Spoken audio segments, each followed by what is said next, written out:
कुंडली गवर्धन श्री ज्ञानदेव तुकाराम पंढरीनाथ महाराज की जय। माऊली ज्ञानेश्वर महाराज की जय। सद्गुरुनाथ महाराज की जय। सब संतन की जय। हाँ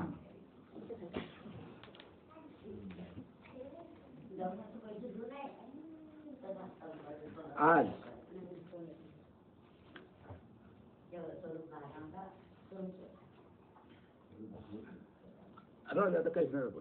आज एकादशी. एकादशीच्या निमित्तानं आपण सर्वजण या ठिकाणी नित्य नियमाप्रमाणे म्हणजे 15 दिवसाच्या 15 दिवसा या ठिकाणी जमलो. काय हरकत नाही. एकादशीचा कार्यक्रम हा 15 दिवसाला होतच असतो. परंतु मलकापूर मधले लोक इथं असून सुद्धा सत्संगाला येत नाही, ही दुःखाची आणि दुर्दैवाची गोष्ट आहे. आता आपण या ठिकाणी एका महिन्याच्या अगोदर या घराची वास्तुशांती केली. बरोबर आहे. मेघाल बोलली. हा आपण 1 महिन्याच्या पूर्वी या घराची वास्तुशांती केलेली आहे. बरोबर आहे. पण घर बसा बसा बसा बसा घर काय दुःखी होतं काय मला सांगा. घर म्हणजे काय? घर म्हणजे काय? माती, सिमेंट, लोखंड नाही काय काय म्हणता आणखी त्याला रंग वगैरे जे काय असेल नसेल ते त्याला काय म्हटलेलं आहे? घर म्हटलेलं आहे. मग आपण घराची वास्तुशांती करतो. ब्राह्मण येतो. ब्राह्मण काय करतो? मंत्रतंत्र म्हणतो नाही काय. आणि आपण काय म्हणतो? घराची वास्तुशांती झाली. मग काय घराची वास्तुशांती केली तुम्ही, घर काय दुःखात होतं काय?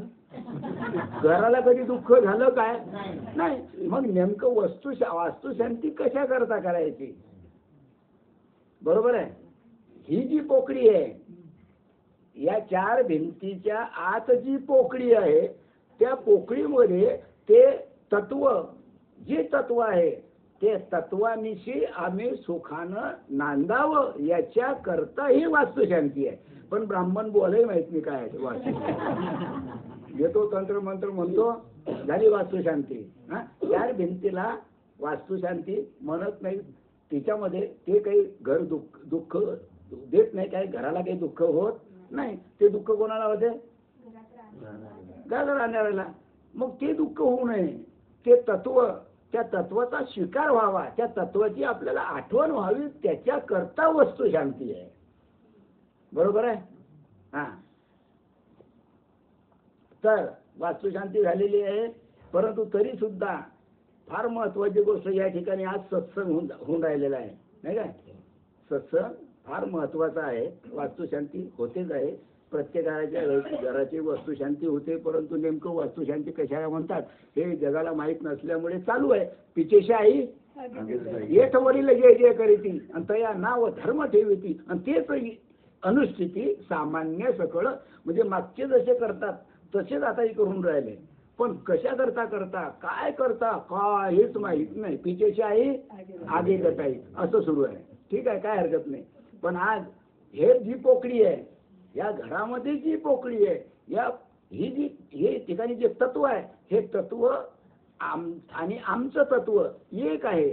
त्याच्यामध्ये आनंद निर्माण व्हावा म्हणून आज हा एकादशीचा सत्संग आपण या ठिकाणी आयोजित केलेला आहे. म्हणजे सर्वात जास्त महत्व वास्तुशांतीचं की एकादशीचं? 10 पैकी 10 5 सर्वजण पाच. बरोबर आहे, काय हरकत नाही. पहा, तर या ठिकाणी आपण अमृतानुभव, ज्ञानेश्वर माऊलींचा जो अमृतानुभव आहे, त्या अमृतानुभवामधलं हे जे पहिलं प्रकरण आहे, या प्रकरणातले 31 ओव्या पूर्ण झालेल्या आहे. आता 32वी ओवी आपल्याला सुरू करायची आहे. ज्ञानेश्वर माऊलीनं जे अमृतानुभव लिहिलं हे स्वतःच्या अनुभवातून लिहिलेलं आहे. ज्ञानेश्वरी कशातून लिहिली? गीतेवर टीका केली, ज्ञानेश्वरी लिहिली. आनंद झाला निवृत्तीनाथांना.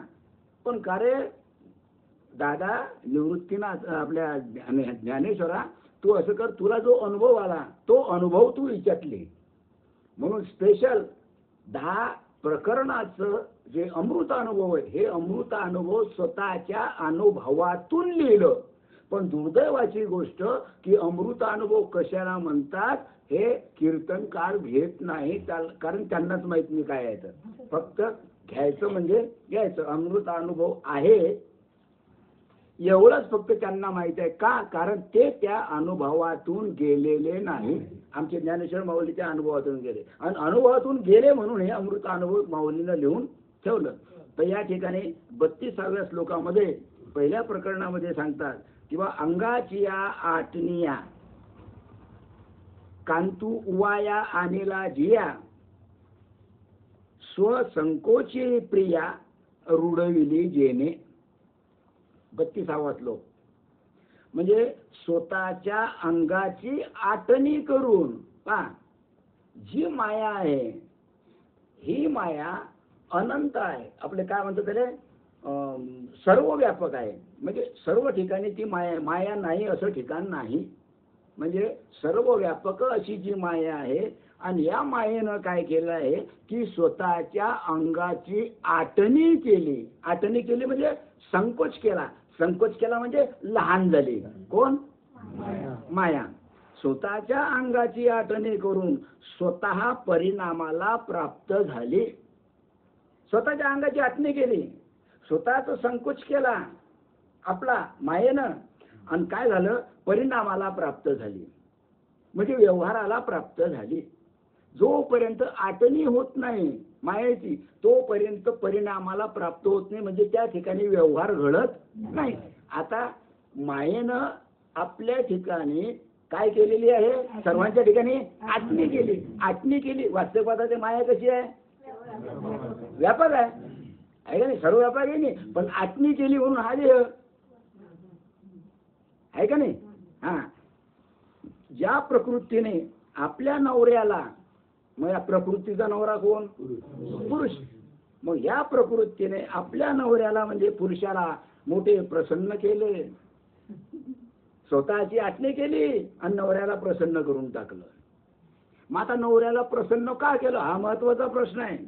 कारण पुरुषाने देखील स्वतःच्या स्वरूपाचा संकोच करून घेऊन जशी मायेनं आपल्या ठिकाणी आटणी केली, प्रकृतीनं आपल्या अंगाची जशी आटणी केली, तसंच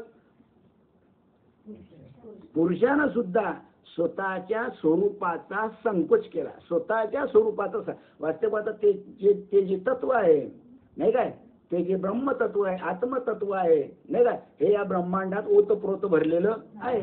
मायापेक्षाही जबरदस्त आहे या ब्रह्मांडात ओतप्रोत भरलेलं आहे. मग त्या स्वरूपाचा सुद्धा त्या ब्रह्मानं काय केला? पुरुषानं काय केली? संकोच करून घेतला. म्हणजे मायेच्या उपाधीने, उपाधी देह ही जरी उपाधी, मग या देहाच्या उपाधीने, या मायेच्या उपाधीने परिच्छिन्न झाले आणि त्या प्रकृतीला जगद्रूपी विकास करण्याकरता, म्हणजे या प्रकृतीला जगद्रूपी विकास करण्याकरता, म्हणजे आपण सर्व म्हणजे सर्व व्यापक आहो असा विकास करण्याकरता तिला प्रसिद्धीस आणले. कोण प्रसिद्धीस आणले? पुरुषानं. अंगाची आटणी केली मायेनं, संकोच केला पुरुषानं. आता कशा करता केला? किंवा तिला प्रसिद्धीला आणले. म्हणजे कोणाला प्रसिद्धीला आणलं? मायेला प्रसिद्धीला आणलं. कारण त्या तत्वानं, त्या ब्रह्मतत्वानं, आत्मतत्वानं किंवा परमात्म्यानं संकोच केल्याशिवाय, बरोबर आहे, माया ही प्रसिद्धीला येतच नाही. बरोबर आहे. म्हणून श्री ज्ञानेश्वर महाराज म्हणतात, या प्रकृतीने आपल्या अंगाची आटणी करून, आपल्या अंगाची काय केली? आटणी केली. हा, आणि पतीला एवढ्या उत्कर्षाला चढवले. आटणी केली, प्रकृतीनं आटणी केली नाही का. आणि एवढा उत्कर्षाला चढवलं. बरोबर आहे. म्हणजे उत्कर्षाला चढवलं याचा अर्थ काय, व्यवहारामध्ये आणलं. जसं इथं दिलेलं आहे, पती पत्नी असे असावेत, म्हणून असे पती पत्नी पाहिजे. एकानं आटणी करायची, एकानं संकोच करायचा आणि व्यवहार करायचा. जसं प्रकृती पुरुष आहे असंच पती पत्नीचं नातं असावं. कारण इथं पती झाला पुरुष, पत्नी झाली माया किंवा प्रकृती, आहे का नाही. मग पती पत्नीचं नातं असं असावं. कारण पत्नीने आपले शरीर झिजवावे, पत्नीने आपले शरीर झिजवावे आणि पतीने मस्त प्रसन्न व्हावे. शरीर झिजवणारी पत्नी, शरीर झिजवून आली प्रकृती, प्रकृतीने शरीर झिजवायचं. हे आणा, ते आणा, ते आणा, असं करा, तसं करा, असं आहे का नाही. असं नुसतं शरीर झिजवायचं आणि प्रसन्न कोणाला करायचं, पुरुषाला प्रसन्न करायचं. पहा मी हे काम केलं का नाही, आहे का नाही. किती मजा आहे. आणि व्यवहारामध्ये सुद्धा असंच आहे ना, आपल्या संसारामध्ये सुद्धा असंच आहे का नाही. मग मायेने आपल्या अंगाची आटणी करून त्याला शोभा आणली. अरे मायेनं आटणी केली म्हणून शोभा आली. कशाला, देहाला शोभा आली की नाही. मग मायेनं काय केली, आटणी केली. आटणी केल्यानंतर नाक, डोळे, हात, पाय, कान, नाही काय, केस, अमुक तमुक जे काय सांगितले, मायेनं आटणी केली, शरीर निर्माण झालं. आटणी केली आणि या देहाला काय आली, शोभा आली. हे तिचं फार मोठं कौतुक आहे. कोणाचं कौतुक आहे. शोभा कोणा आणली, शोभा कोणा आणली, मायेनं. पण कोणामुळे आणली,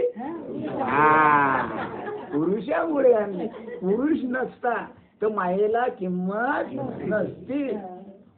बरोबर आहे. एवढे मोठे काम केले तर त्याने तिला काय केले, एवढं मोठं काम केलं, मग त्यानं तिला काय केलं. तर ज्ञानेश्वर महाराज प्रस्तुतच्या या ओळीमध्ये उत्तरार्धात सांगतात किंवा यानेही आपला संकोच केला. जशी आपल्या देहाची आटणी प्रकृतीनं केली तसं मग देहाची, आता मी तर सर्व व्यापक आहे, तू देहाची आटणी केली ना, मी तर सर्व व्यापक आहे, तुझ्यामध्ये मी काही मावणार नाही, कारण मी तुझ्यापेक्षा अनंतपटीनं मोठा आहे. मग त्या पुरुषानं सुद्धा स्वतःचा संकोच करून घेतला आणि त्याला बसायला, तिला बसण्याकरता जागा दिली. संकोच केला म्हणजे खूप लहान झाला आणि तिला बसण्याकरता ही जागा दिली. म्हणजे इथं हे आहे आत्मतत्व, हे आहे पुरुष, आणि हा जो देह आहे हा आहे प्रकृती. मग जागा कोण दिली, पुरुषाला बसण्याकरता जागा दिली. कोणाला, तिला म्हणजे प्रकृतीला. कारण परमात्म्याने जर आपला संकोच केला नसता, परमेश्वराने जर आपला संकोच केला नसता तर तो एवढा मोठा अनंत आणि व्यापक आणि ओतप्रोत असा जो आहे तो कसा मावला असता काय नाही. मग प्रकृतीला शिरण्यात कुठे वाव आहे, प्रकृतीला शिरण्याला वावच नाही ना, कारण तो कसा आहे, सर्व व्यापक आहे. आता तो सर्व व्यापक आहे, एवढीशी तो नाही, अशी एवढीशी सुद्धा जागा शिल्लक नाही. एवढा तो सर्व व्यापक आहे, मायेपेक्षा अनंत पटीने तो काय आहे, व्यापक आहे. बरोबर आहे. मग प्रकृतीला शिरण्याला कुठं वाव आहे, कुठे शिरली असते प्रकृती. त्याचे प्रतीक श्री शंकर पार्वती मध्ये दिसते. आणि याचं जे प्रतीक आहे, कसा संकोच पावला, याचं प्रतीक म्हणजे शिव आणि शक्ती किंवा शंकर आणि पार्वती. अर्ध शरीर शंकराचं, अर्ध शरीर कोणाचं? पार्वतीचं. आणि त्यालाच म्हणतो आम्ही अर्धनारी नटेश्वर. अर्धनारी नटेश्वर याचा अर्थ प्रकृती आणि पुरुष दोन्ही एकच. एकाला जागा दिली, एकानं संकोच करून घेतला. बरोबर आहे. शंकराने आपला संकोच करून, शंकरानं स्वतः आपला संकोच केला. तो कसा झाला? लहान झाला. इतका लहान झाला, इतका लहान झाला, इतका लहान झाला की डोळ्याने सुद्धा तो दिसत नाही. एवढा संकोच केला कोणा? पुरुषानं. आणि पार्वतीला मांडीवर बसवलं. पार्वतीला कुठं बसवलं? मांडीवर बसवलं. संकोच केला, बैठ मांडीवर. म्हणजे प्रकृती आणि पुरुष, बरोबर आहे, म्हणजे अर्धनारी नटेश्वर. कारण तिला बसायला जागा पाहिजे होती की नाही. मग कुठं बसू, कुठं बसू? कारण कारण परमात्मा कसा? सर्व व्यापक आहे. मग मी कुठं बसू? चला हे शंकराच्या मांडीवरच बसले. बरोबर आहे. कारण तिला बसण्याकरता जागा कुठं आहे? कारण तो जर सर्व व्यापक आहे, तो जर ओतप्रोत सगळीकडे भरलेला आहे, मग तिला बसायला जागा कुठे आहे? जागा पाहिजे की नाही. आता मी इथं बसलो, बसायला जागा आहे की नाही? हे बा, हे इथं बसलो, खुर्ची आहे नाही काय, इथं काही टाकलं, बसलो इथं.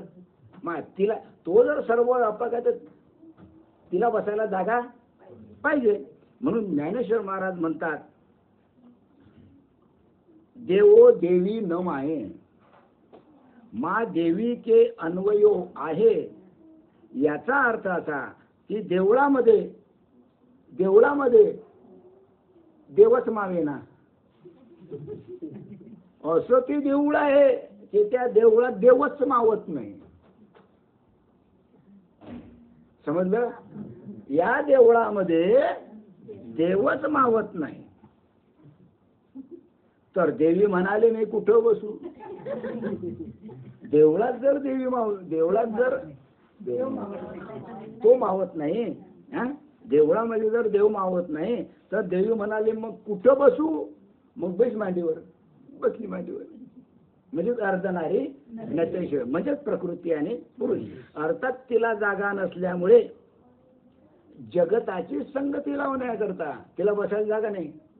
आणि जगाची संगती तर लावायची, व्यवहार तो करायचा, जगाची उत्पत्ती तो करायची. मग जगताची संगती करता ब्रह्माने मायेला अस्तित्व दिलं. त्या ब्रह्मानं, त्या परमात्म्यानं मायेला अस्तित्व दिलं. नाही काय? पती पत्नीमध्येही असंच आहे. आपल्या संसारामध्ये पती पत्नीमध्ये सुद्धा असंच आहे की नवऱ्याने स्वतःचा संकोच केल्यापासून व्यवहारच चालत नाही. नवऱ्यानं काय? स्वतःचा संकोच केल्यापासून व्यवहारच चालत नाही. बापा तू म्हणशील तसं, हे बा तुम्हाला हे काम करावं लागते. बर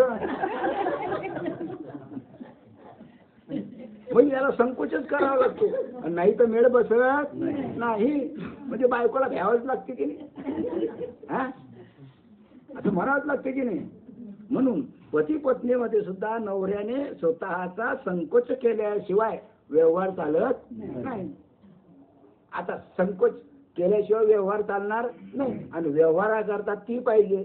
व्यवहाराकरता तिला जर व्यवहार करायचा असला तर त्याची आवश्यकता आहे. कोणाची? पुरुषाची. बरोबर आहे. एक उदाहरण दिलं. लग्न होण्यापूर्वी एकाला 5,000 रुपये महिना होता. बरोबर आहे. आता लग्न होण्यापूर्वी 5,000 रुपये महिना त्याला होता. 5 रुपयामध्ये त्याचं चकडूल खाणं पिणं मस्त मजा करणं चालू होतं. कोणाचं? पुरुषाचं. कारण कसा होता? एकटाच होता. बरोबर आहे. मग पुढे लग्न झाले. आता लग्न झाले की खर्चाचा संकोच करावाच लागला. नाही तर ऐकलं नसतं. मग लग्न झालं, मग आता संकोच करावा लागला. 5,000 रुपये जे मिळत होते त्याच्यात संकोच केला, म्हणजे त्याच्यात वाटप झाली. आता हे आपल्याला 5,000 रुपये मला पुरत नव्हते, आता दोघांना कसं पुरेल म्हणून तिच्यात काय झाली? वाटप झाली. बरोबर आहे. म्हणजे संकोच करावा लागला. म्हणून मनुष्याने बायको करणे म्हणजे नसलेली गरिबी पदरात आणणे. बायको करणं म्हणजे गरिबी पदरात आणणं, त्याच्याकरता बायको करायची तर नाही.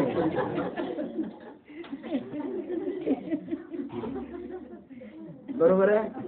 हा, कारण काय, त्याला संकोच करावा लागतो. तेव्हा एक पहिल्यानं 5,000 भेटतात, बायको केल्यानंतर पुन्हा संकोच करावा लागतो पगाराचा. 2-4 मुलं झाल्यावर पुन्हा त्याच्यापेक्षा संकोच करावा लागतो. अरे त्यापेक्षा नाही लग्न केलं तर चालते. हा, आहे का नाही. कशाला दारिद्र्य वाढवून घ्यायची, गरिबी वाढवून घ्यायची, कशाला पदरात पाळायची गरिबी, नाही काय. किंवा आपली अब्रू तिच्या हातात देणे होईल.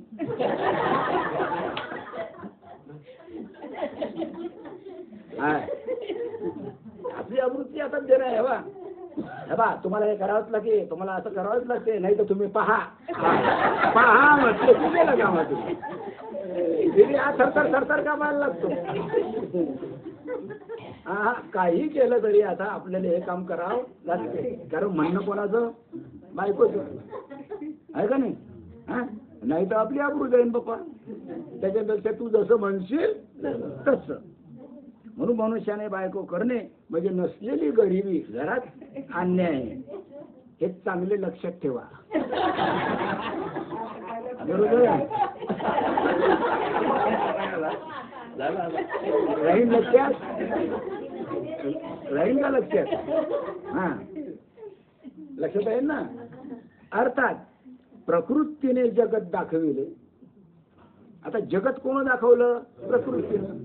आता आपण पाहून राहिलो डोळ्यानं. आता डोळे आहे म्हणून आपण पाहून राहिलो, नाही काय. मग डोळे कोणाचे, प्रकृतीचे.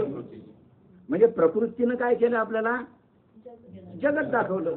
पण स्वतःच्या अंगाची आटणी केली, स्वतःच्या अंगाची आटणी केली म्हणून जग दिसायला लागलं. 3.5 हाताचा देह झाला हा, म्हणून आपल्याला जग दिसायला लागलं. पण कशानं दिसायला लागलं, डोळ्यानं. बरोबर आहे. म्हणजे काय झाला, तो आटणी झाली. म्हणून मायेचा परिणाम आणि चैतन्याचा विवर्त आहे. म्हणून मायेचा परिणाम आहे. म्हणजे व्यवहार करायचा असेल, कोणतंही कार्य करायचं असेल तर मायेचा काय आहे, परिणाम आहे. आणि चैतन्याचा विवर्त आहे.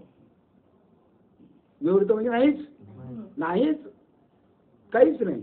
हे जग नाही, पण त्याच्याशिवाय जमत नाही. ते दिसते, तो दिसतो का, नाही. आणि त्याला जर पाहायचं असलं तर ती दिसत नाही. भानगड 36चा का कोणाचा. आणि अशी नवरा बायकोची जोडी तुम्हाला ब्रह्मांडात बी कोणती सापडणार नाही. किती ढूंढा तुम्ही, सापडेल काय, नाही. त्यानेही स्वतः संकोच करून तिला बसण्याकरता जागा दिली. कोणाला बसण्याकरता जागा दिली, हा. जिये ते पहावयाची या लोभा, सळे द्रष्टत्वाची या शोभा, जिये ते न देखुते उभा, अंगची सांडी. ज्या प्रकृतीच्या पाहण्याच्या लोभाने, काय, ज्या प्रकृतीच्या पाहण्याच्या लोभाने हा पुरुष अदृष्ट असून देखील दृष्टत्वाच्या विकारावर आरूढ झाला. पहा, वास्तविक पाहता प्रकृतीला पाहण्याच्या लोभानं, या प्रकृतीला आपण पाहिलं पाहिजे, प्रकृतीला आपण पाहिलं पाहिजे असं त्याला वाटलं. त्याला म्हणजे कोणाला, पुरुषाला असं वाटलं की आपण प्रकृतीला पाहायला पाहिजे.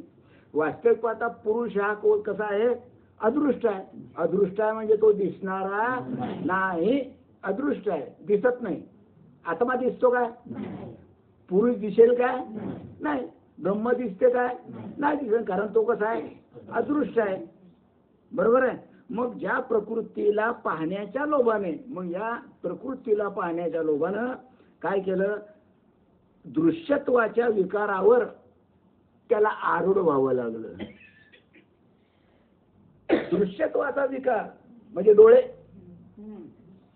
देह म्हटलं की डोळे आले. या विकारावर त्याला आरूढ व्हावं लागलं. आता आरूढ झालं की दिसेल का नाही? तो नाही दिसणार पण तिथं दिसेल. हात आहे, पाय आहे, नाक आहे, डोळे आहे, कान आहे, हा आहे का नाही? हा मग विकार उत्पन्न झाला. काय उत्पन्न झाला? विकार उत्पन्न झाला. कोणामुळे? प्रकृतीमुळे. म्हणजे प्रकृती कार्य हे घटपटादी दृश्य, त्या दृश्याला पाहण्याकरिता पुरुषाने अंतःकरणाचा उपाधी स्वीकारून दृष्टत्वाची अवस्था स्वीकारली. म्हणजे काय? प्रकृती कार्य जे घटपटादी दृश्य वस्तू आहे. घट आणि पट. घट म्हणजे मळक, नाही काय? घट म्हणजे मळक. वर आहे आकाश, खाली आहे मळक. मग त्या मळक्यात आकाश आहे की नाही? 10 मळके असले तरी त्या 10 मळक्यामध्ये आकाश आहे. नाही म्हणेल का कोणी? 10 मळक्यामध्ये 100ने, हजारोने, लाखो कधी मळके असले तरी तिच्यामध्ये आकाश आहेत. मग हे प्रकृती कार्य घटपटादी जे दृश्य आहे, मग आता घट दिसतो का नाही दिसत? डोळ्यानं दिसतो. मग त्या दृश्याला पाहण्याकरता, म्हणजे त्या घटाला पाहण्याकरता पुरुषाने अंतःकरणाची जी उपाधी आहे, अंतःकरणाची उपाधी स्वीकारली. अंतःकरणाची उपाधी स्वीकारली. हा हे मळक आहे. कसं म्हणतो तो? मनानं म्हणतो हा मळक आहे का नाही? कशाची उपाधी स्वीकारली? अंतःकरणाची उपाधी स्वीकारून दृश्यत्वाची काय अवस्था स्वीकारली. म्हणजे ते डोळ्यानं काय करायला लागला? पाहायला लागला. त्याला करावंच लागलं. बरोबर आहे. आणि जी प्रकृती न दिसल्यामुळे आता ती प्रकृती न दिसल्यामुळे आता वास्तवात प्रकृती दिसते, पुरुष दिसत नाही. मग प्रकृती न दिसल्यामुळे त्याला म्हणजे पुरुषाला प्रकृतीच दिसत नाही किंवा प्रकृती दिसत नाही. मग त्याला प्रकृती दिसत नाही, त्या पुरुषाला प्रकृती दिसत नाही म्हणून त्याने उभ्या उभ्या अंग टाकून दिलं. कोणा? पुरुषानं. कारण प्रकृतीशिवाय पुरुष नाही. मग न दिसल्यामुळे त्याने उभ्या उभ्याच आपले अंग टाकले. प्रकृती दिसत नाही, मग मी काय करू? अंग टाकून दिलं. जा, काही घेणं देणं नाही. म्हणजे प्रकृती जेव्हा दृश्य रूपाने दिसत नसते, ही जी प्रकृती आहे ज्यावेळी दृश्य रूपाने दिसत नसते, तेव्हा पुरुष दृष्टत्वाची अवस्था सोडून केवळ फक्त दृक् रूपाने पाहतो.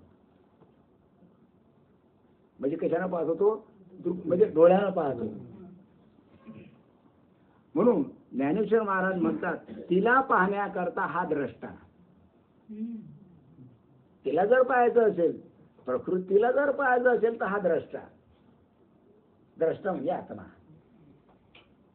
तो द्रष्टा आहे म्हणून प्रकृतीला पाहू शकतो.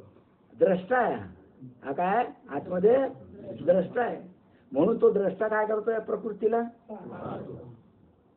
बरोबर आहे, पाहू शकतो की नाही? हा. मग तिला पाहण्याकरता हा द्रष्टा होतो. आणि तिथे गेला की त्याला दिसलीच नाही. तो द्रष्टा होतो. पुन्हा पहा, तिला पाहण्याकरता हा द्रष्टा होऊनच गेला. द्रष्टा होऊन गेला. द्रष्टा म्हणजे माहित आहे ना? आत्मा. द्रष्टा होऊन गेला तर ती दिसलीच नाही. अरे द्रष्टा झाल्यावर दिसेल काय? दृश्य झाल्यावर दिसेल, द्रष्टा झाल्यावर दिसणार नाही. आता समजलं? दृश्य म्हणजे हा, आणि द्रष्टा म्हणजे आत्मा. समजा तुम्ही आत्मा. बरोबर आहे. मग त्याचा अर्थ असा की तिला पाहण्याकरता हा द्रष्टा होऊन गेला. कोण द्रष्टा होऊन गेला? आत्मा द्रष्टा होऊन गेला. द्रष्टा होऊन गेला म्हणजे ती दिसलीच नाही. कारण ज्या वेळेस आत्मस्वरूपाची प्राप्ती होते, ज्या वेळेस आत्मसाक्षात्कार होतो, ज्या वेळेस आत्मज्ञान होते, त्यावेळेस त्याला या देहाची आठवण राहत नाही. आता हा त्याचा अर्थ कळलं? कळलं? हा. आता देहाची जर आठवण राहत नाही तर शिल्लक कोण राहिला? फक्त द्रष्टा. फक्त द्रष्टा शिल्लक. मग द्रष्टाला जर पाहायचं असेल तर ती शिल्लकच राहत नाही. बरोबर आहे? हा. मग तिला पाहण्याकरता हा द्रष्टा होऊन गेला तर त्याला ती दिसलीच नाही. बसला पाहत आता ती कशी दिशी? कारण तो तर या ब्रह्मांडात ओतप्रोत भरलेला आहे. हा, मग ती कुठे दिसेल? बरोबर आहे? तिला पाहिले नाही तोपर्यंत ती असते. तिला पाहिलं नाही तोपर्यंत ती असते. तिला पाहिलं नाही तोपर्यंत ती असते. कोणाला? हा, तोपर्यंत ती असते. हा तिला पाहायास गेला, हा तिला पाहायास गेला तर ती दिसलीच नाही.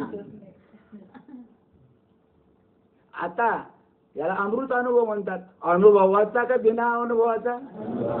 मग आता किती कीर्तन करत बसले तुम्ही जिंदगीभर मरोस तर, आणि हा विषय जर कळला नाही, त्याला जर अनुभव नाही आला नाही तर काय कळेल? बुवाला, इथं बसणाऱ्या बुवाला कळणार आहे काय? आणि तुम्हाला नाही कळणार? कळेल, कारण तुम्ही त्या अनुभवातून गेले म्हणून कळेल. बरोबर आहे? बुवाल्याने किती कीर्तन करा, प्रवचन करा, नाही कळणार. चालू आहे फक्त ये रे माया मांगल्या, चालू आहे गावा परत सुरू आहे. आणि हा विषय कोणी घेत नाही, कारण त्याला अनुभवच नाही ना.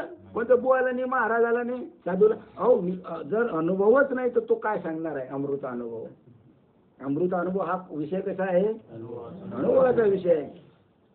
मग हा तिला पाहायला गेला तर ती याला दिसलीच नाही. हा असा कसा बुवा आहे? त्याला आहे असं काय? सत्य नाही का?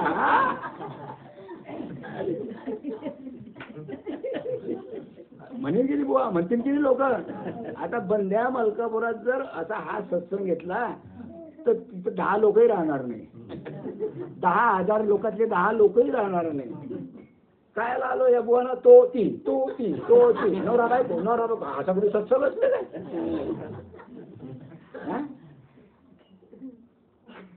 किती मजेशीर आहे. पण भाग्याशिवाय कळत नाही.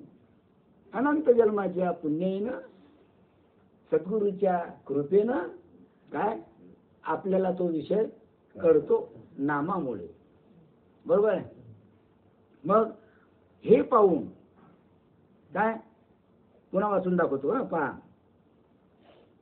पुन्हा डबल ऐकून घ्या. तिला पाहण्याकरता हा द्रष्टा होऊन गेला तर ती त्याला दिसलीच नाही. तिला पाहिले नाही तोपर्यंत ती असते. आणि हा तिला पाहायला गेला तर ती दिसलीच नाही. बरोबर आहे? हे पाहून ती दिसली नाही, हे पाहून त्यानं आपलं अंग टाकूनच दिलं, पळून गेला. तीच नाही तर मीच काय करू? आहे नवरा बायकोच आहे का नाही? नवरा बायकोच नाही तर असंच असते ना. तीच नाही तर मग मी काय करू? गोष्ट खरी का खोटी? गोष्ट खरी का खोटी? बरोबर आहे? जागच्या जागीच उदाहरण आहे. काही उदाहरणा करता इकडे तिकडे आपल्याला उदाहरणं द्यावं लागत नाही, काही पाहावं लागत नाही. जागच्या जागीच आहे, फक्त ईदवर अंतर आहे.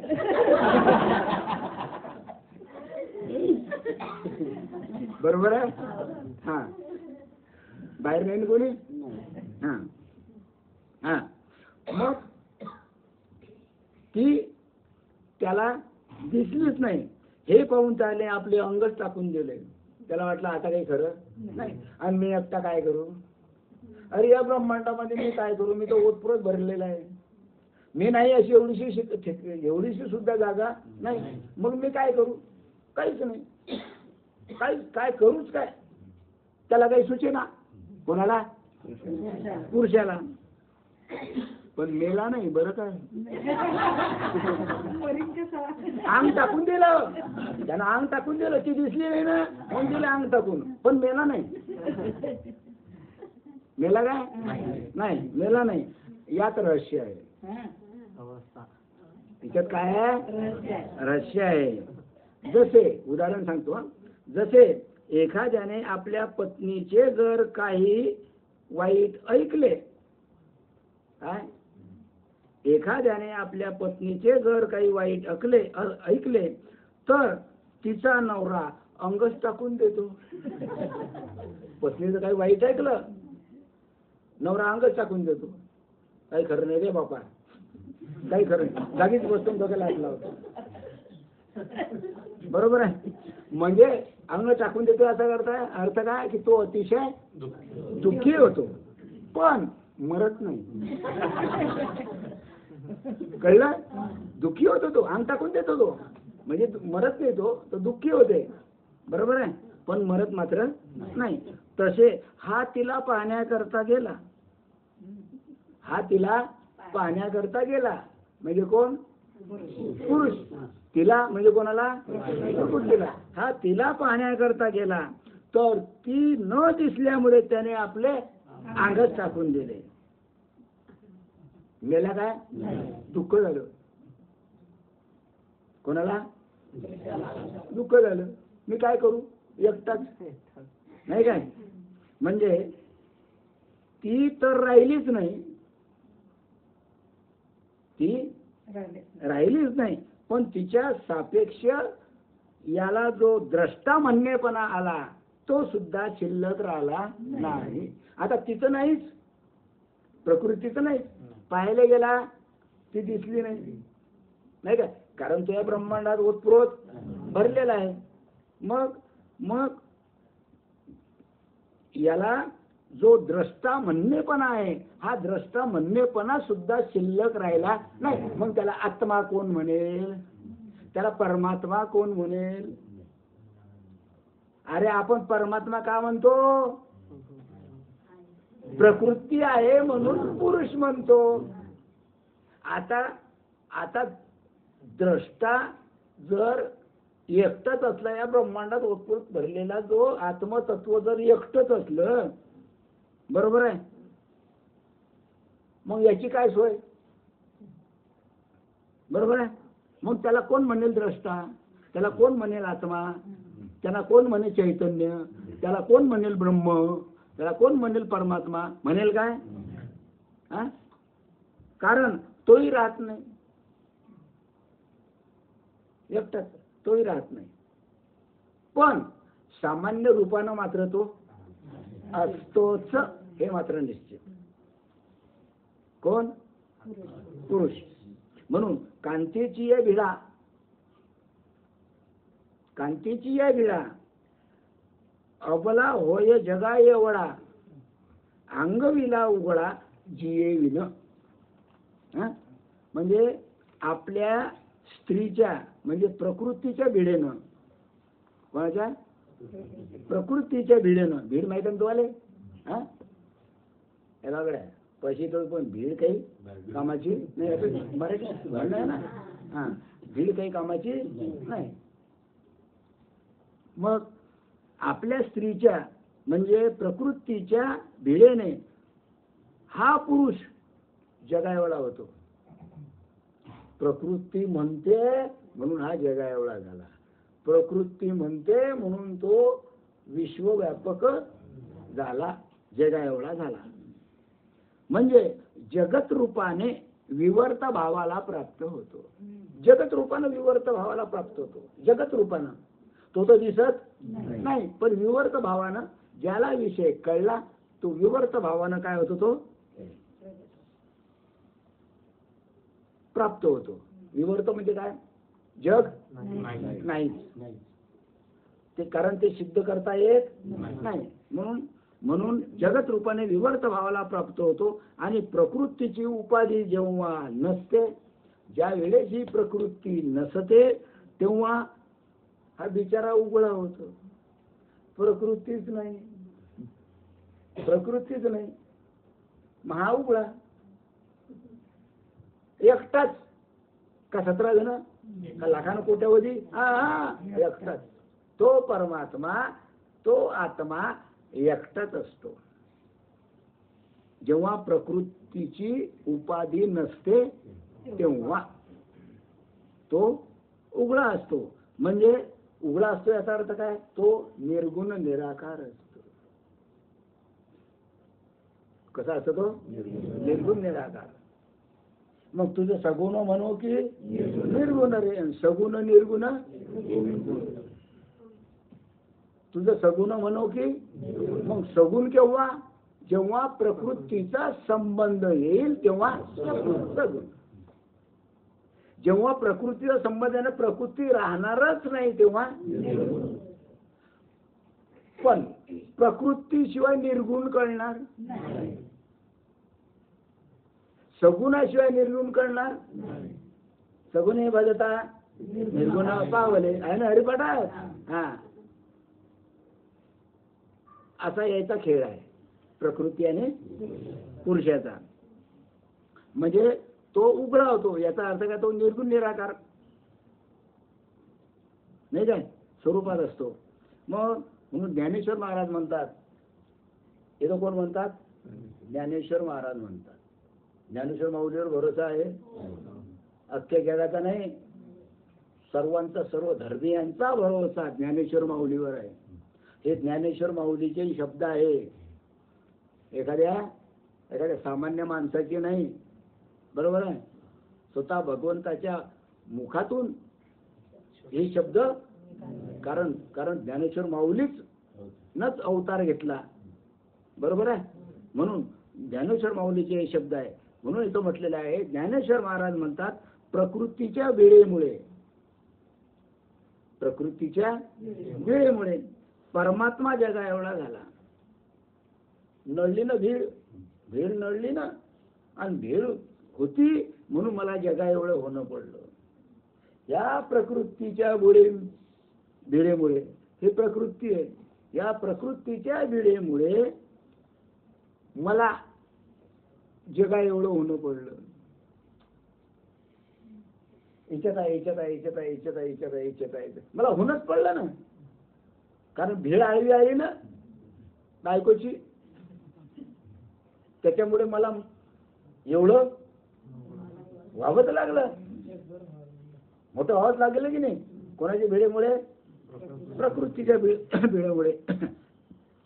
याचा अर्थ असा की परमात्मा हा जगा एवढा होतो. केवढा होतो तो, जगा एवढा. म्हणजे मोठ्याचे लहान होणे. वास्तवाचा भगवंत विश्वव्यापक आहे नाही काय, ओतपोत भरलेला आहे, तो सगळीकडे आहे. मग तो जो मोठा आहे हा कसा झाला, लहान झाला, त्याच्यात संकोच झाला. म्हणजे जो अव्यवहार्य होता तो व्यवहाराला आला. आत्मा अव्यवहार्य, पुरुष अव्यवहार्य, त्याच्या ठिकाणी कोणताच व्यवहार नाही. मग त्याला व्यवहार करण्याकरता कशाची आवश्यकता आहे, प्रकृतीची आवश्यकता आहे. मग त्याला व्यवहार होण्याकरता प्रकृतीची आवश्यकता आहे. म्हणून तो अव्यवहार्य आहे, परंतु व्यवहारात कोण आणलं, प्रकृतीनं आणलं. आणि हीच परमात्म्याची कनिष्ठता. म्हणजे प्रकृतीनं परमात्म्याला कसं केलं, कनिष्ठ करून टाकलं, खालच्या दर्जाचं. मीच मोठी, मीच सर्व करते, तुम्ही चुपचाप राहा.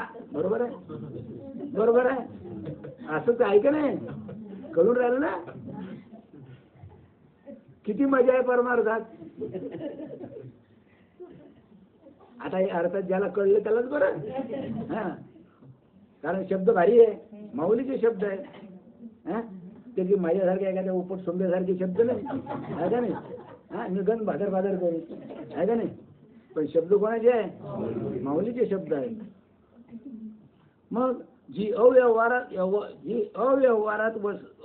होता तो व्यवहारात आला. ही परमात्म्याची काय झाली, कनिष्ठता झाली.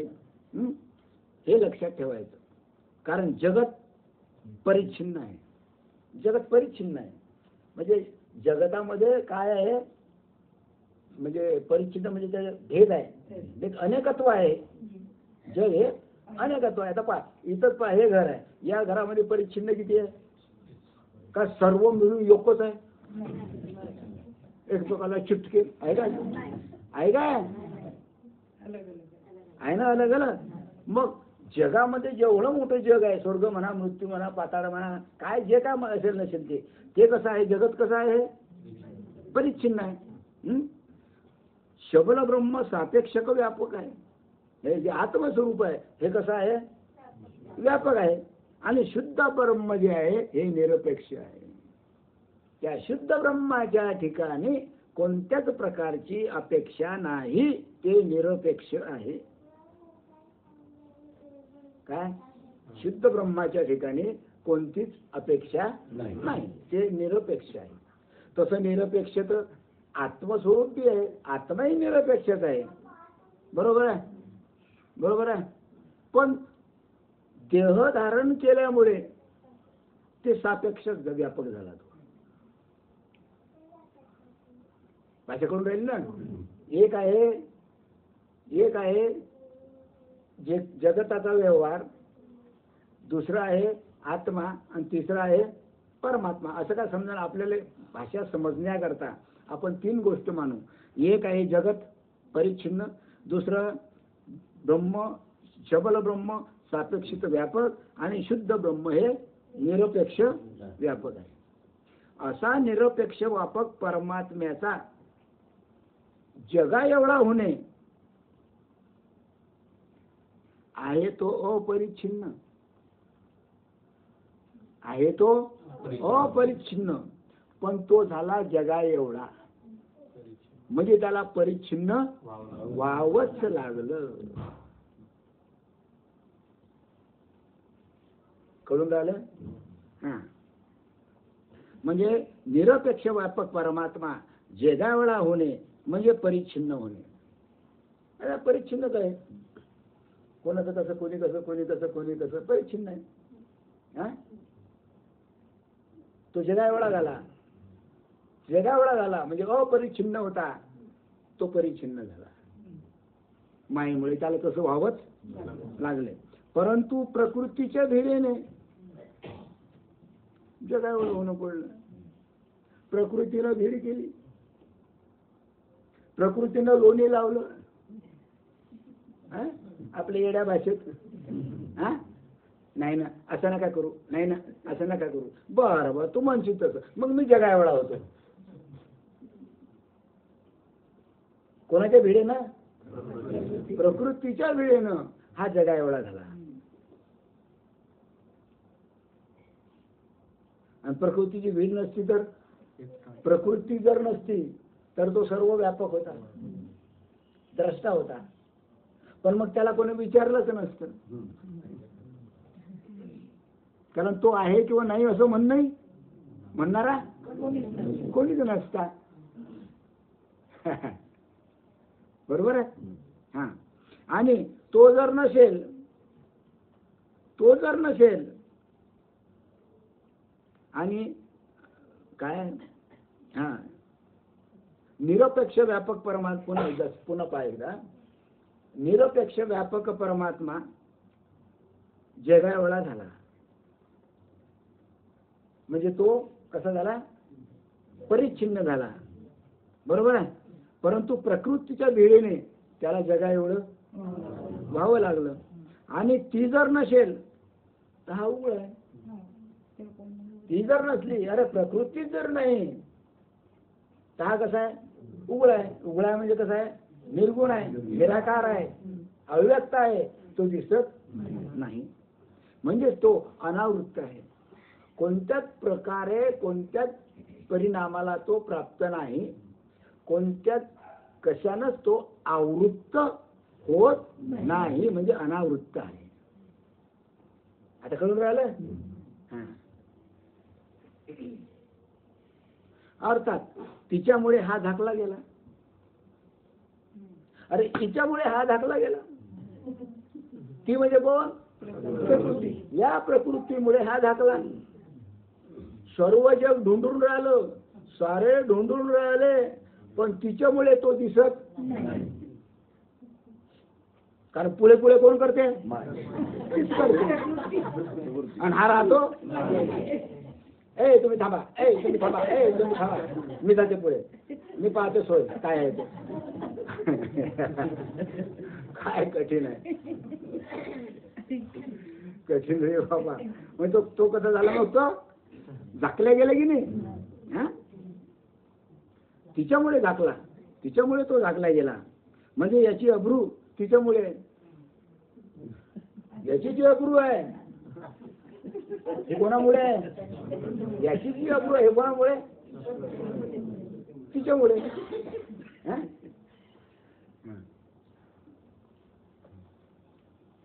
हा, मग जाऊ द्या, जाऊ दे, जाऊ दे, जाऊ द्या, पुढे थोडे जाऊ दे, जाऊ द्या, जाऊ दे पटकन. हा, पाय नका लागू, पटकन. हा, पहा. मग अर्थात तिच्यामुळे हा काय झालं? तिच्यामुळे हा झाकला गेला. म्हणजे याची अब्रू कोणाच्या हातात आहे? प्रकृती हातात. हे कळून राहिलं ना? याची जी अब्रू आहे ही प्रकृतीच्या हातात आहे. आणि म्हणून मनुष्याने बायको करत जावी, बरं का?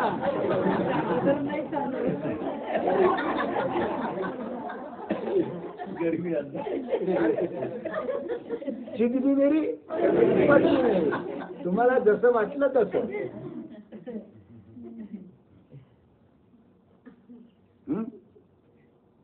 याची अब्रू तिच्यामुळे आहे. तिच्यामुळे याची अब्रू आहे की नाही? हा, म्हणून मनुष्याने बायको करत जाऊ नये, म्हणून मनुष्याने बायको करू नये. परंतु नवऱ्याची अब्रू सांभाळणारी बायको करत जावी. पहिली गोष्ट तर बायकोच करायची नाही. येत्या कदाचित केली तर नवऱ्याची अब्रू सांभाळणारी बायको करत जावी. म्हणजे तिच्याने नवरा झाकून राहतो. ती आहे म्हणून नवरा कसा झाकून राहतो. तुम्ही बसा चुपचाप, मी करते सर्व, आहे का नाही? झाकून राहतो तो. म्हणून मनुष्याने संसारात झाकून राहावे. पण प्रत्येक मनुष्यानं संसारामध्ये कसं राहिलं पाहिजे? झाकून राहिलं पाहिजे. उघड नाही, झाकून. झाकून.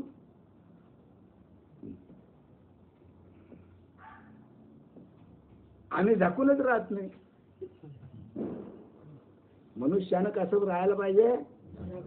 याच्यात सांगितलेलं आहे किंवा मनुष्याने संसारात झाकून राहावे. म्हणजे प्रसिद्धीस येऊ नाही, झाकून राहा. पण आम्ही प्रयत्न करतो प्रसिद्धीस येण्याचे.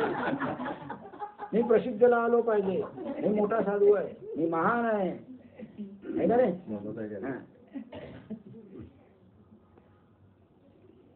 म्हणून मनुष्याने संसारात झाकून राहावे, पण उघडे होऊ नये. बरोबर आहे? हा, समजलं? पुन्हा पहा, मनुष्याने संसारात झाकून राहावे पण उघडे होऊ नाही. आणि परमार्थात मात्र उघडे व्हावे. परमार्थात मात्र उघड व्हायचं, संसारात उघड व्हायचं नाही. संसारात जर उघड झाले तर लाटा खायचा. बरोबर आहे? मग उघड केव्हा व्हायचं? परमार्थात उघड व्हायचं. म्हणजे प्रकृतीला खलास करायचं, प्रकृतीला नाहीसं करायचं आणि फक्त आत्माच एकटा शिल्लक राहायचा, द्रष्टा. फक्त आत्मस्वरूपाची ओळख, देहाचं तिथं भान नाही. म्हणून संसार आणि परमार्थ याच्यामध्ये हा एवढा फरक आहे. संसार आणि परमार्थात असा फरक आहे. पण नेमकं मग काय आवडते? संसार. बरोबर आहे की नाही? आवडतो की नाही? कारण परमार्थात उघड व्हावं लागते. आणि उघड काही होता येत, परमार्थात उघड होताच नाही येत. हेच तर मोठं कठीण काम आहे.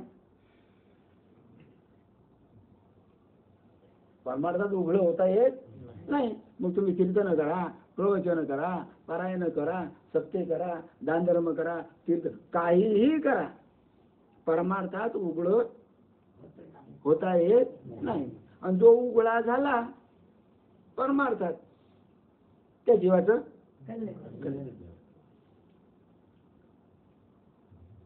कारण मग तो शिल्लक कोण राहतो? फक्त एकटाच. जगाशी काही घेणं देणं नाही. त्याला अजातवाद आणि विवर्तवाद म्हणतात. बरोबर आहे. त्याचे फार कौतुक आहे. हाच संसार आणि परमार्थामध्ये काय भेद आहे. बरोबर आहे. म्हणून जो हा ठावो मंदरूपे, जो हा ठावो मंदरूपे उवाईले पणेची हारपे, तो झाला जे चेनी पडिपे विश्वरूप.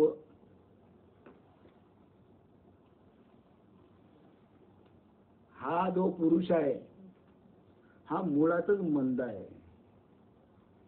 मंद म्हणजे काय?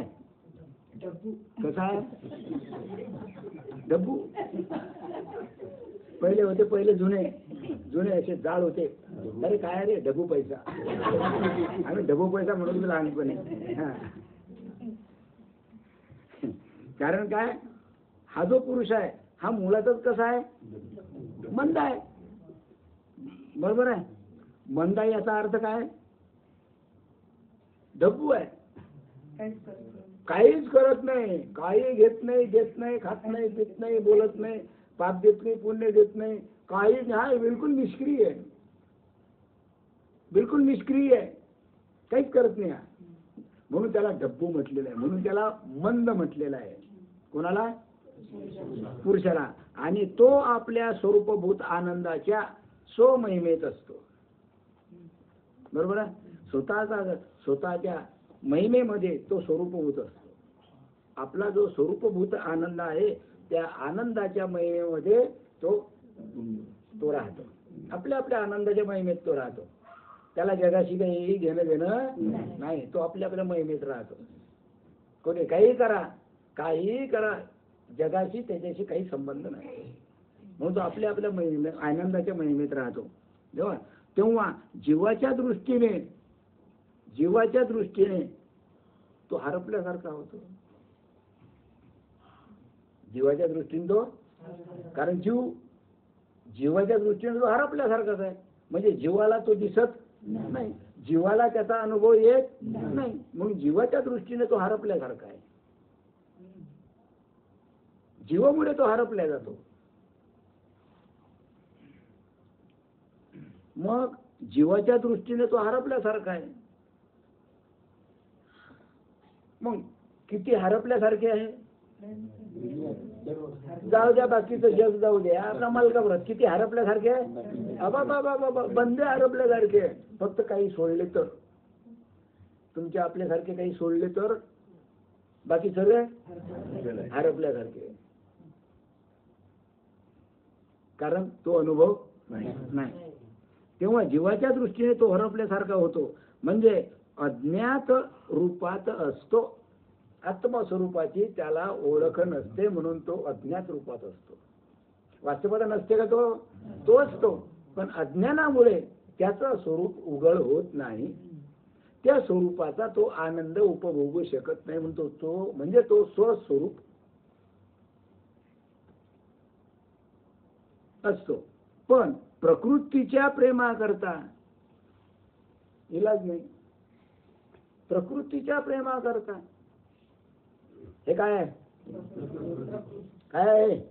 मग या प्रकृतीच्या प्रेमाकरता तो विश्वाच्या रूपाने प्रगट होतो.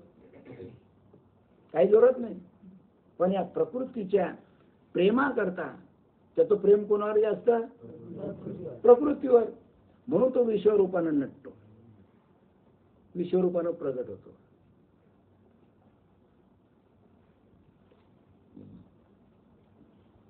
याचा अर्थ असा, तो दृश्य भावाला प्राप्त होतो. पुन्हा पहा, पुन्हा सांगतो. झोपायला काय? हा, जीवाच्या दृष्टीने तो हरपल्यासारखा आहे. बरोबर आहे. जीवानं जर त्याचा अनुभव घेतला, बरोबर आहे, तर त्याचा फायदा नाही, तर तो हरपल्यासारखा आहे, म्हणजे आत्मस्वरूपाचा अनुभव नाही. मग जीवाच्या दृष्टीने तो हरपल्यासारखा होतो, म्हणजे अज्ञात रूपाने राहतो. आता जिकडे पाहता तिकडे मलकावर सर्व अज्ञात रूपातच आहे. ऐका कोणाला नको, कीर्तन प्रवचन सुरू आहे, मस्त सप्ते सुरू आहे ना, सर्व अज्ञात रूपातच आहे की नाही. ऐका कोणाला अनुभव, स्वरूपाचा अनुभव आहे का, म्हणजे सर्व अज्ञात रूपातच आहे की नाही. पण त्या प्रकृतीच्या प्रेमाकरता, त्या प्रकृतीच्या प्रेमाकरता तो विश्वाच्या रूपाने प्रकट होतो. या प्रकृतीवर जास्त प्रेम आहे, म्हणून या प्रकृतीच्या प्रेमाकरता तो विश्व रूपाने, विश्वाच्या रूपाने प्रकट होतो. पण विश्वाच्या रूपाने तो प्रकट होतो कशा करता? प्रेमा करता. मग प्रेम संसारातलं की परमार्थातलं, हा महत्वाचा मुद्दा आहे. हा महत्वाचा मुद्दा आहे. कारण जगापुढे जे प्रेम आहे, हे प्रेम कोणतं आहे? कोणतं आहे? संसारातलं. आणि आपल्या ठिकाणी जे प्रेम आहे, हे कोणतं आहे? हा फरक आहे. मग त्याला भेदभाव करता येईल काय? पण विश्वरूपानं तो नटतो प्रेमा करता.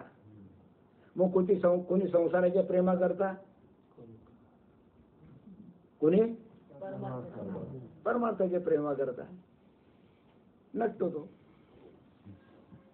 त्याला तर यावंच लागते.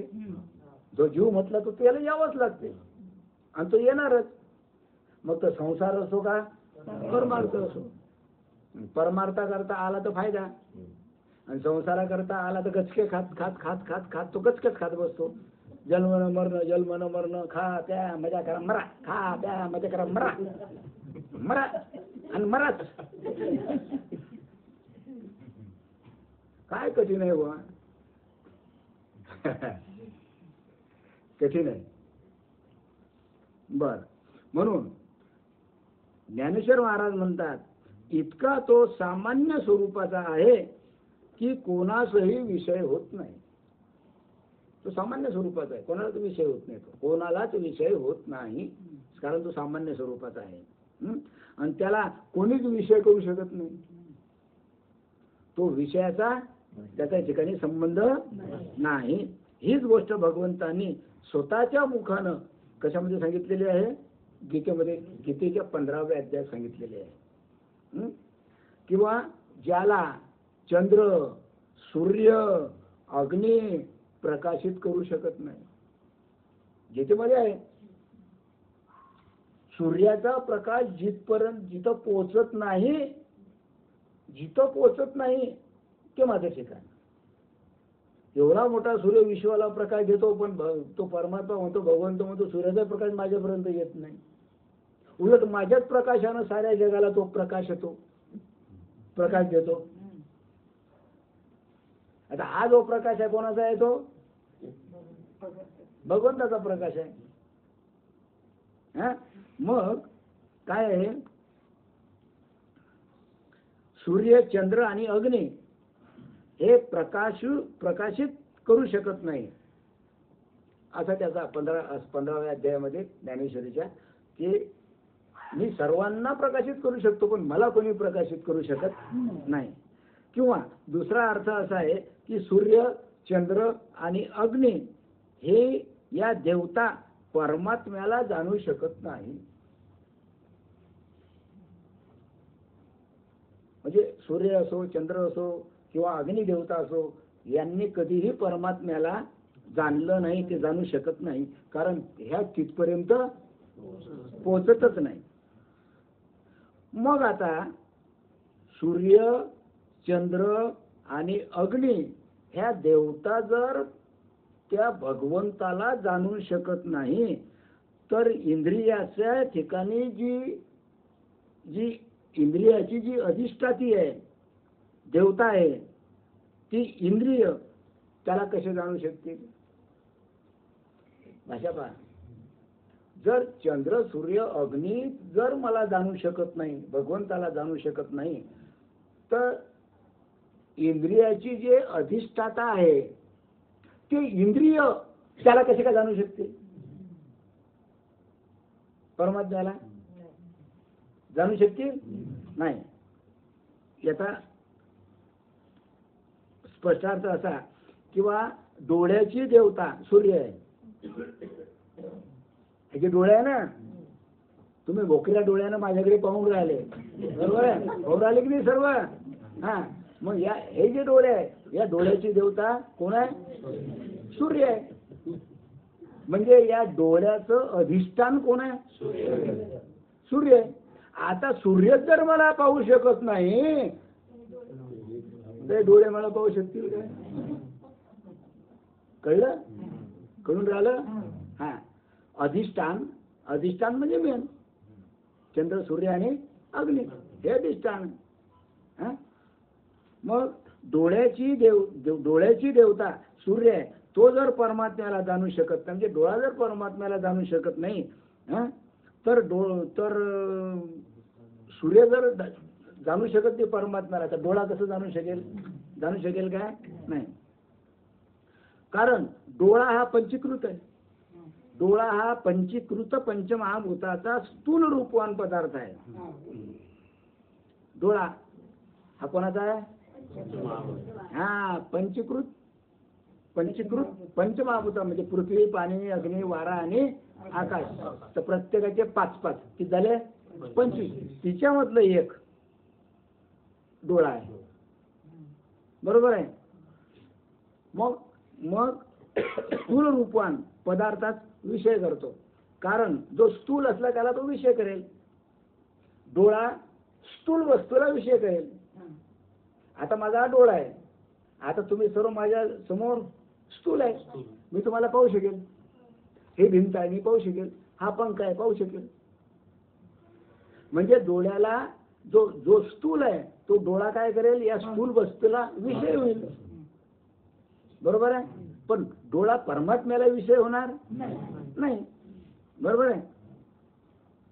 कारण तो कसा आहे? पंचीकृत आहे. कारण डोळा ही पंचीकृत महाभूताचे कार्य आहे आणि स्थूल रूपवान पदार्थ ही पंचीकृत पंचमहाभूताचेच कार्य आहे. म्हणून ते डोळ्यात विषय होतात.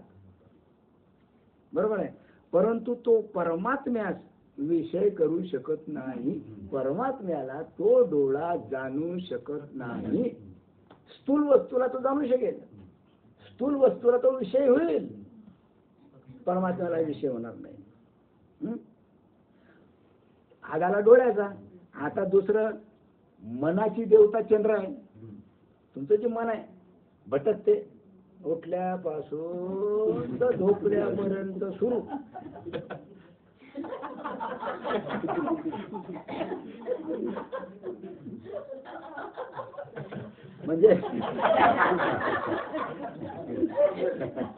म्हणजे उठल्यापासून तर झोपेपर्यंत मनाचे संकल्प विकल्प वृत्ती चालूच राहते. मग या मनाची देवता चंद्र आहे. मनाची ऍक्शन कळली तुम्हाला? कळली? हा, मग मनाची देवता कोण? चंद्र आहे. आता चंद्राचा प्रकाश जर माझ्यापर्यंत येऊन पोहोचू शकत नाही तर मन मला जाणू शकेल काय? कारण मनाची देवता चंद्र आहे. जर चंद्रच माझ्यापर्यंत येऊन पोहोचू शकत नाही तर मन कसं येणार आहे? जाणू शकेल? नाही जाणू शकणार. तर मन कसे जाणू शकेल?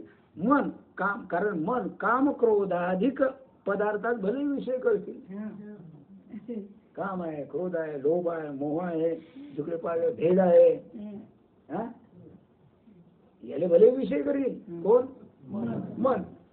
पण मला जाणू शकत नाही.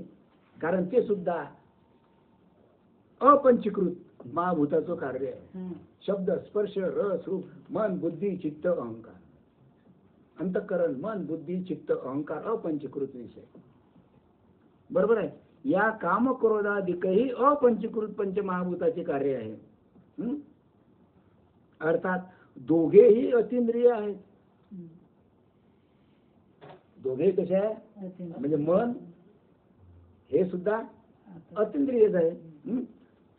समान सत्तेतील आहेत. म्हणून काम क्रोधाधिकाच मन विषय करते. काम आणि क्रोध आणि लोभ याला मन विषय करेल. बरोबर आहे. भगवंताला ते विषय करू शकत नाही, परंतु ते परमात्म्याला विषय करू शकत नाही. तसेच वाणीची देवता अग्नी आहे. आता मी जे बोलून राहिलो नाही, वाणीची देवता अग्नी आहे. आता अग्नी मला विषय होऊ शकत नाही. अग्नी जर माझ्यापर्यंत येऊ शकत नाही तर ही जी वाणी आहे ही माझ्यापर्यंत कशी पोहोचेल? सारे विषय विचार करण्यासारखी गोष्ट आहे. वाणीची देवता अग्नी आहे, तर जो परमात्मा जाणू शकत नाही, परमात्मा जाणू शकत नाही, तर त्यात वाणी कशी काय जाणू शकेल? कारण ज्याच्या प्रकाशाने ते प्रकाशित असतात त्याच्याकडून ते प्रकाशिले जात नाही असा अबाधित नियम आहे. ज्याच्याकडून ते प्रकाशित होतात, ज्याच्याकडून ते प्रकाशिले जातात, नाही काय, ज्याच्या प्रकाशाने ते प्रकाशित होतात त्याच्याकडून ते प्रकाशिले जात नाही. म्हणजे परमात्मा हा स्वतः प्रकाश रूपाने आहे. तो इतर अग्नी, चंद्र यांना प्रकाशित करू शकतो, पण चंद्र, सूर्य आणि अग्नी त्यांना प्रकाशित करू शकत नाही. थोडक्यात सांगायचं, कारण परमात्मा अतिसूक्ष्म आहे. कसा आहे परमात्मा? अतिसूक्ष्म. एवढा अतिसूक्ष्म आहे की डोळ्यानं तो दिसत नाही. आणि आतापर्यंत डोळ्यानं त्या परमात्म्याला कोणीही पाहिलेलं नाही. कारण तो कसा आहे? अतिसूक्ष्म आहे. तुम्ही जर वा संतांच्या समोर तर देव उभा होता, नामदेवाच्या समोर तर देव उभा होता असं तुम्ही म्हणता. पण काय पाहिलं नामदेवानं? देह पाहिला. काय पाहिलं? सगुण रूप पाहिलं. निर्गुण पाहिलं काय? त्याचं जे मूळ आहे, सगुणाचं जे मूळ आहे, निर्गुण रूप ते पाहिलं काय?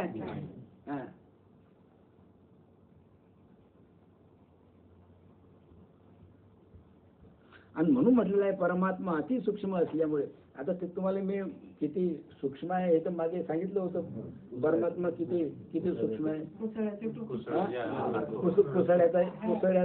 कुसळ्यानं काळा कुसळ, त्याचा शेंडा, त्याचे किती 25 अब्ज 650 कोटी इतके भाग करायचे कुसळ्याच्या शेंड्याचे. आणि तिच्यातला एक भाग घ्यायचा ते आत्म्याचं स्वरूप. तेवढा आत्मा बारीक आहे. सांगा आता कुसळाचं शेंडा दिसत नाही तो कसा काय दिसेल? केवढा मोठा चष्मा आणसा, डोळ्याच्या डॉक्टरला तरी दिसेल काय? दुसऱ्याचे डोळे काढतो.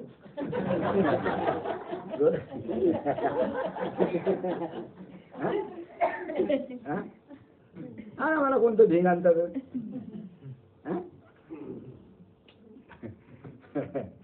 कठीण रे बाबा, लय कठीण काम, कठीण आहे.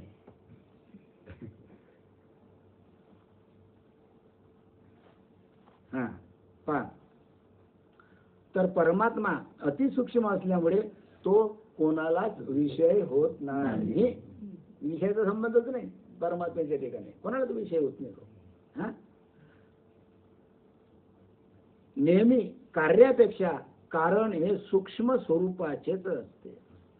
कार्यापेक्षा कारण हे सूक्ष्म स्वरूपाचेच असते आणि व्यापक असते. कार्यापेक्षा कारण हे सूक्ष्म स्वरूपाचं असते आणि व्यापक असते. कार्य माती घेतली, कुंभाराला माती घेतली, मळकं केलं, पण त्या मळक्याचं जे मूळ कारण आहे ते म्हणजे संपूर्ण पृथ्वी. हे कसं आहे? व्यापक आहे. अरे व्यापक आहे की नाही? पृथ्वी व्यापक आहे की नाही? मग म्हणून म्हटलेलं आहे की कार्यापेक्षा कारण हे सूक्ष्म रूपाचेच असते आणि व्यापक असते. उदाहरणार्थ पृथ्वी आता दिलेलं आहे, पृथ्वी पोत्यामध्ये भरता येते. हे जी पृथ्वी आहे ना, आपण ज्या पृथ्वीवर राहतो, युक्रेन, रशिया नाही का, हा त्याच्या अमेरिका, इंग्लंड, जपान, भारत वगैरे, हे एवढी मोठी पाण्यासहित बरं, एवढी मोठी पाणी सोडून समजा तरी केवढी मोठी आहे पृथ्वी. काही अंदाज आहे का कितीतरी देश आहे या पृथ्वीत? तर पृथ्वी एक वेळ पोत्यामध्ये भरल्या जाईल. पृथ्वी पोत्यामध्ये एक वेळ भरल्या जाईल, हा, पण पाणी पोत्यात भरल्या नाही जाणार. कोणी आहे का असं त्या पोत्यात पाणी भरलं का? त्या पोत्यात पाणी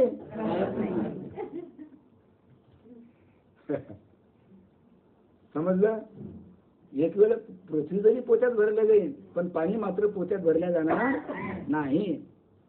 जल घटामध्ये तरी भरल्या जाते पण अग्नी हा पोत्यातही भरल्या जात नाही, घटातही भरल्या जात. बरोबर आहे? घटातही भरता येत नाही. अग्नी डोळ्याला तरी दिसतो, वायू आता डोळ्याला दिसत नाही, मग कशात भरता? वायू कशात भरता? वारा कशात भरता तुम्ही? तो दिसत नाही. मग वायूचा तोडेंद्रियाला स्पर्श तरी होतो पण आकाशाचा स्पर्श कशालाच होत नाही. आकाशाचा स्पर्श होतो का? कोणी आहे का की आकाशाचं हे म्हणून एक कोणी होतं, ते म्हातारी होती, ते आकाश खाली आलं, लहानपणच्या गोष्टी हळू मागला. हे कसं आहे? हे लहानपणच्या गोष्टी करमणुकीच्या गोष्टी आहेत. म्हातारी सांगते गोष्टी कोणाला ऐकायला. मग आबाळ कसं झालं तर असं झालं, म्हणजे वर कसं गेलं मग असं गेलं. म्हातारीने रागाला झाडत होते, म्हातारीने रागाला एका मातामध्ये होते, ते म्हातारीने झाडू घेतला, मारला तरी आकाशला वर गेलं. काय कठीण आहे बाबा, कठीण आहे, कठीण आहे. झालं? मग आकाशाचा स्पर्श सुद्धा होत नाही. बरोबर आहे? आकाश मनाला तरी कळते. आकाश मनाला तरी केवढं मोठं आकाश आहे, बापरे केवढं मोठं आकाश आहे, कोणाला कळलं? मनाला कळते. मग पण ती माया मनाला कळत नाही. माया ही मनाला सुद्धा कळत नाही. बरोबर आहे? माया अनुक्रमाने तरी कळते पण परमात्मा कशानेच कळत नाही. असं एकमेकावर अवलंबून आहे. परमात्मा कशानेच कळत नाही, कशानच कळत नाही. पायऱ्या आहेत ह्या पायऱ्या, शेवटी काय आहे? पायऱ्या. शेवटी आहे परमात्मा. म्हणजे काय म्हणतो त्याला? सर्वात वरचा मजला काय म्हणतो त्याला? टेरेस म्हणता का? मोकळं सर्व काय टेरेसच ना. मला येत नाही बरं, मी मुंबईत केलं आलोय. वर पूर्ण टेरेस म्हणतात त्याला. हा, पूर्ण भाग मोकळा. हा, तसा म्हणजे परमात्मा. आपण मुंबईत राहत असतील तर काय म्हणतात आपल्याला माणसं जाणून होतो. बर, असा एकापेक्षा एकामध्ये सूक्ष्मपणा आहे. एकापेक्षा एक, एकापेक्षा एक बारीक आहे, एकापेक्षा एक बारीक आहे, एकापेक्षा. मग परमात्मा हा सर्वात बारीक आहे, सर्वात सूक्ष्म आहे. बरोबर आहे. म्हणजे परमात्मा हा सर्वापेक्षा कसा आहे, सूक्ष्म आहे. तो कोणालाच विषय होत नाही, म्हणून तो मंद आहे, म्हणून तो निष्क्रिय आहे, तो काहीच करत नाही. म्हणून तो मंद म्हणजे सामान्य स्वरूपाचा आहे, परंतु तो प्रकृतीच्या साह्याने विश्वरूप झाला. या प्रकृतीच्या साह्याने तो काय झाला, विश्वरूप झाला. कोण, तो परमात्मा. भाषा करून राहिली ना, का बोर होऊन राहिलं, हा झोपा येत नाही ना, काही काही एक डुलकी झाली पण डोळे चालू आहे. अरे विषय कसा आहे, माऊलीचे शब्द आहे, अरे अनुभवाचे शब्द आहे. बरोबर, नुसतं वाचून नाही दाखवून राहिलो मी. पण तू एक डुलकी झाली झालीच, ते येतेच ते. हा, मला माहित आहे किती डुलक्या झाल्या आणि कोणाच्या कोणाच्या झाल्या, मला सर्व समजते ते. हा,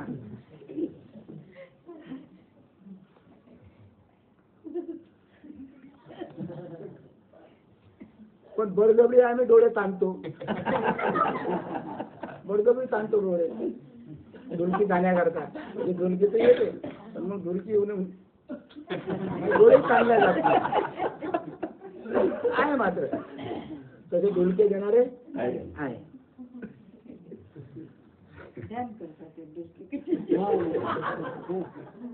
म्हणजे ते पाहतात, ते काय पाहतात, परमात्मा सर्व व्यापक कसा आहे. त्यांना झुलकीतून दिसते. कठीण रे बाबा, कठीण. काय म्हणावं या गोष्टीला, कठीण कठीण. जाऊ द्या काय. बर,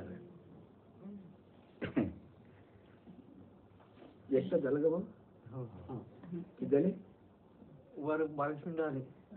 वर 22 मिनिटं आले. एकटं 22 मिनिट. अरे किस कसं का बोललो,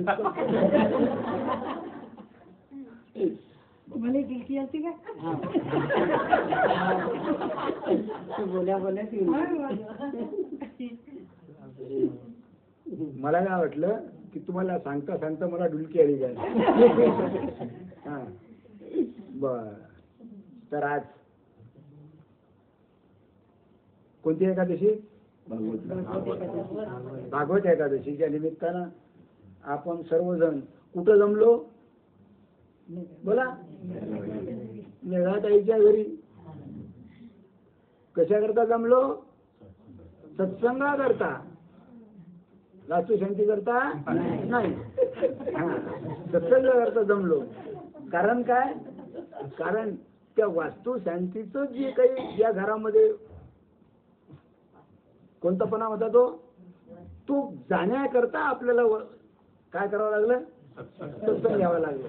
आता तो सर्व जग झाला, आता कोणत्याच प्रकारची फिकीर राहिली नाही. आता हे जे वातावरण आहे, हे जे आकाश आहे, हे आकाश आपल्या सर्वांच्या म्हणजे नामानं काय झालं, पवित्र झालं. त्याच्यामुळे तिच्यात राहणारे सर्व आनंदित आहे. तर आज झालेली सेवा सद्गुरू श्रीपाद बाबांच्या चरणी अर्पण करतो आणि माझे 2 शब्द संपवतो. पुंडलिक